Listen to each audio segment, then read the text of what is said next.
Listen to this podcast now on the Red Apple Podcast Network. The Leadership Thread with Dr. Peggy Polonus. I'm Dr. Peggy Polonus. Join me on each episode where I unravel the story that shaped leaders, tracing the thread that led them where they are today. Because leadership isn't born in adulthood. And thank you once again for joining us on the Leadership Thread, education, ethics, and sustainability. Download all of Red Apple Media's podcasts right now through your favorite podcast platform. When you want your spring break to feel like... and your kids' pool day to feel like... and your hotel bed to feel like... ooh, and room service to feel like... because at Hilton, hospitality feels like... Your cabana's ready. Would you like fresh towels? It matters where you stay. Book now at Hilton.com. Hilton, for the stay. And joining us live right now, former New York Congressman Peter King. Congressman, how are you? Dominic, whenever I'm talking to you, things are great. I'm doing fine, thanks. How about you? I'm very well, thank you. I hope your family is well. So the same question to you, Congressman. And wait, you know what? I want to set something straight for the record. Do you and I go over any topics that we talk about in advance? No, in fact, we make it a point not to. It's totally spontaneous. So absolutely. Maybe you set me up for something now. I don't know.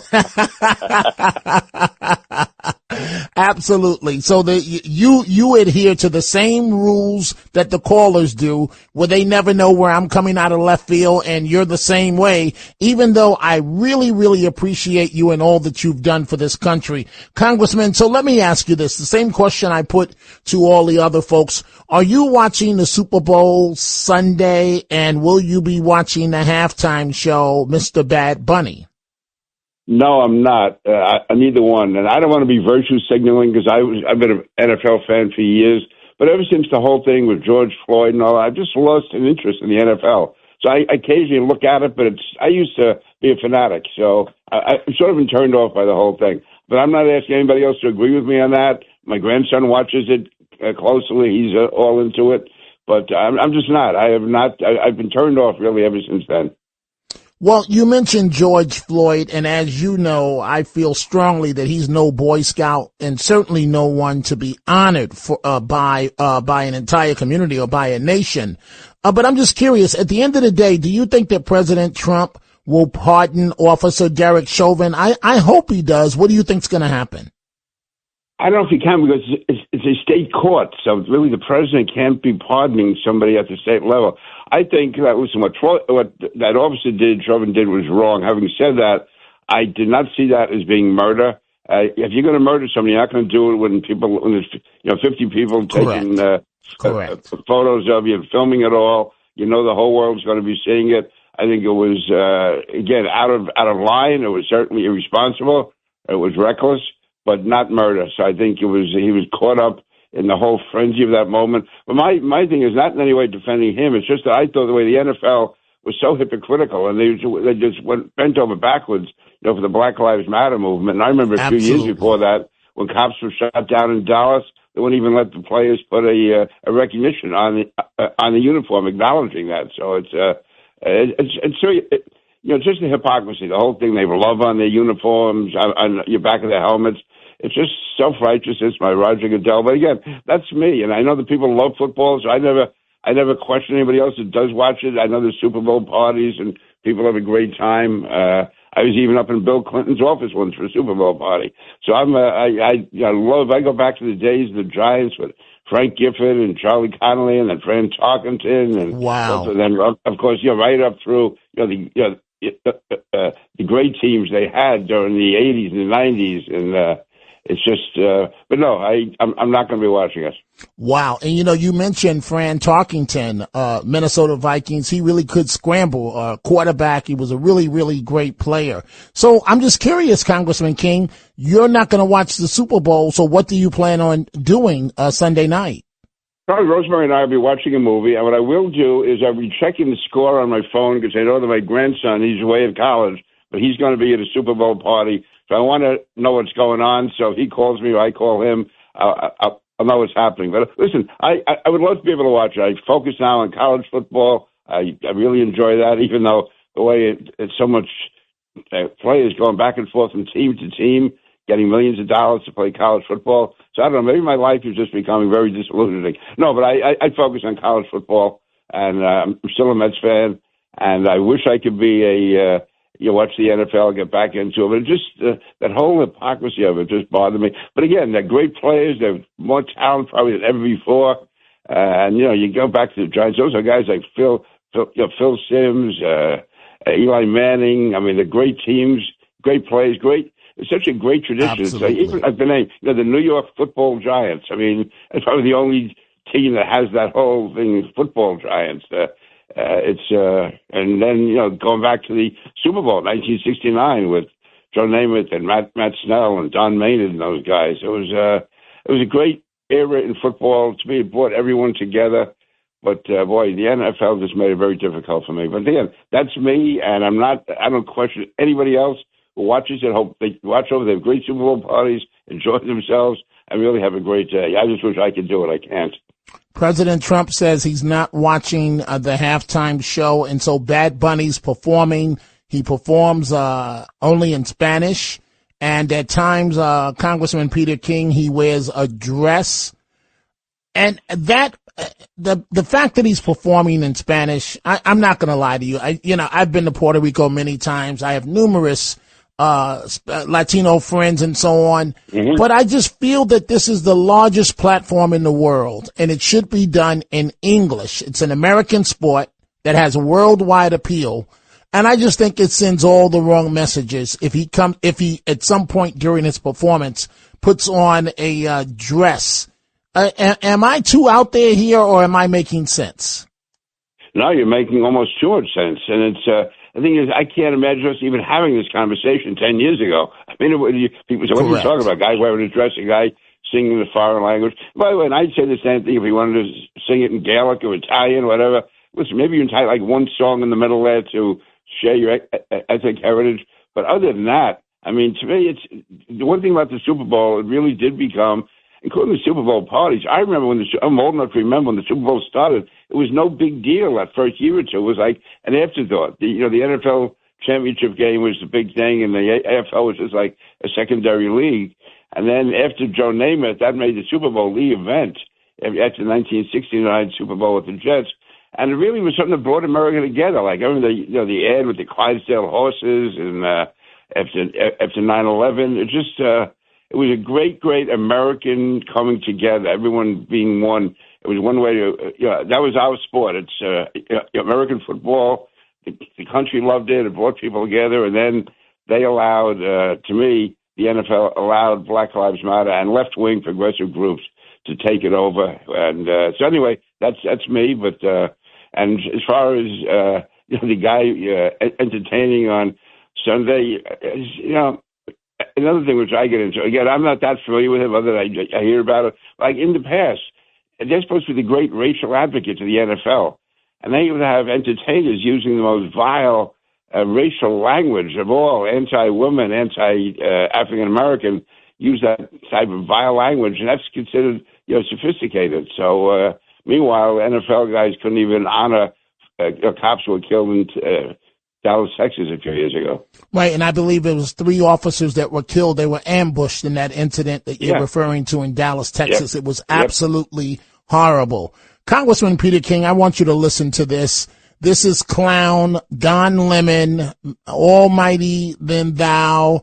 I'm equal to the President of the United States. I'm a journalist. He appeared on Jimmy Kimmel just last night. I want you to listen to what he had to say and then respond. Walking up to the room, and I press the elevator button, and all of a sudden I feel myself being jostled, and people trying to grab me and put me in handcuffs, and I said, "What are you doing here?" And they said, "We came to arrest you." And I said, "Well, who are you?"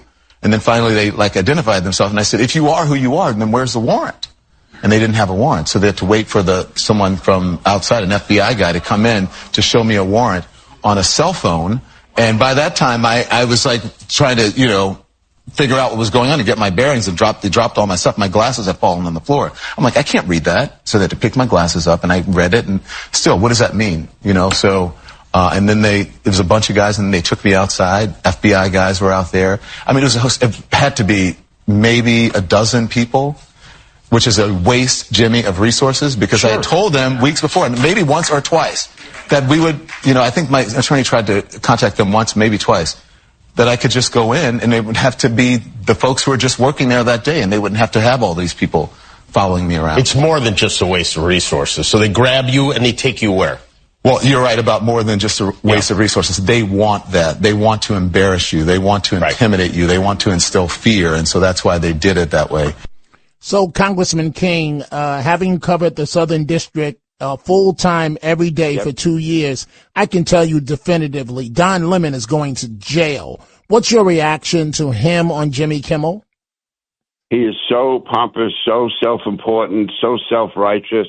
And you're right. Generally, I don't like to see people going to jail. I'm not one of those guys who loves to see people thrown in jail. But here's a guy who, to me, deserves it. And he's highly behind freedom of the press, which to me is really outrageous. And race.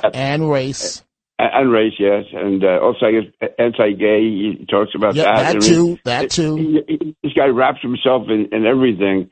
And again, the arrogant tone he has there, they have to show him this. They have to show me that. And he's deciding what the right policy should be. It was wrong. I mean, what went on in that church was disgraceful. It was horrible. And he was in there. And, he's going to have his day in court. He can try to, defend himself there.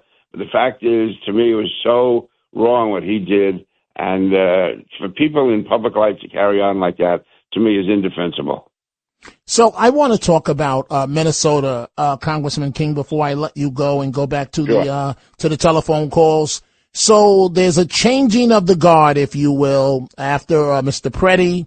And then the second tape came out where he's not the Boy Scout that you said he was, where he's spitting at federal agents and kicking the tail light so hard it came off their vehicle. But a changing of the guard. Tom Homan comes in to head the operations in Minnesota. Some have seen this as the Trump administration backing off. I don't see it that way, but how do you put this all in perspective? Yeah, I don't see it at all as backing off. What it is really is though consolidating and focusing the ICE position and the administration position. Tom Homan is the ultimate pro. I think that we reached the stage now where the border has been sealed. It's as secure as it's ever been, and ICE is going to focus on going after the criminals in the community. I think we have that almost luxury of doing that now because the overall illegal migration has really been taken care of, and we've gotten a lot of the bad guys, and now just focus on the bad guys.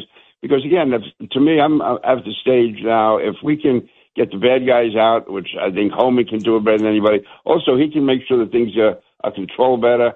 And I think ICE has to realize that the media is so hostile, they can't afford to making any mistakes, and not just mistakes, any misjudgments at all. So it's an unfair burden, but Tom Homan can handle it. I think he's the right guy to have in there.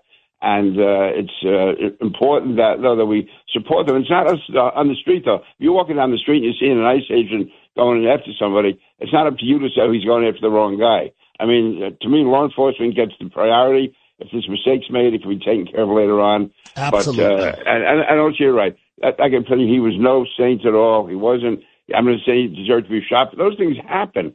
Sounds terrible. If there's a police operation going on, a law enforcement operation going on, and you jump in the middle of it and you have a gun on you, not that that's why he was shot. If I had to bet now, what happened was as the gun was being removed from his belt, somebody screamed gun, and then that gun accidentally discharged, which it often does. The guys instantaneously heard that and fired. That to me was maybe it was a mistaken judgment, but it's very understandable how something like that could happen. And so you and I on this program tried to warn the electorate, and we have about 40 seconds left. We tried to warn the electorate about Mamdani, but folks still went for the okie doke. Now we have 16 homeless people died out on the street in the cold. This guy totally messes up his first major test. What's to come, Congressman? Is it going to get a lot worse before it gets any better for Mamdani? I think it is. I'm just thinking, suppose ICE had arrested one of those homeless people and they died in ICE custody. The headlines all over the country, ICE kills homeless man. That's all you'll be seeing. Yeah, absolutely. And so I think it's wrong. This is like the ultimate ridiculousness of his socialist policies, progressive policies. So no, I am. I hope people will start to catch on to these guys. It's so bad that 16 people had to die. Absolutely. Congressman Peter King, always an absolute pleasure to chat with you. Thank you for joining us, sir. Thank you, Dominic. Every week, the Payne family cuts straight to the real financial story. The one question, Bob, everyone's asking is, are we in an artificial intelligence bubble? You've been through boom and bust. What do you think? No hype, no myths. Just what actually matters to your money. Does feel very similar to what we experienced in the 90s. Where are we, though? Are we in 1995, 1997, 1999? Listen to the Pain Points of Wealth on the Red Apple Podcast Network.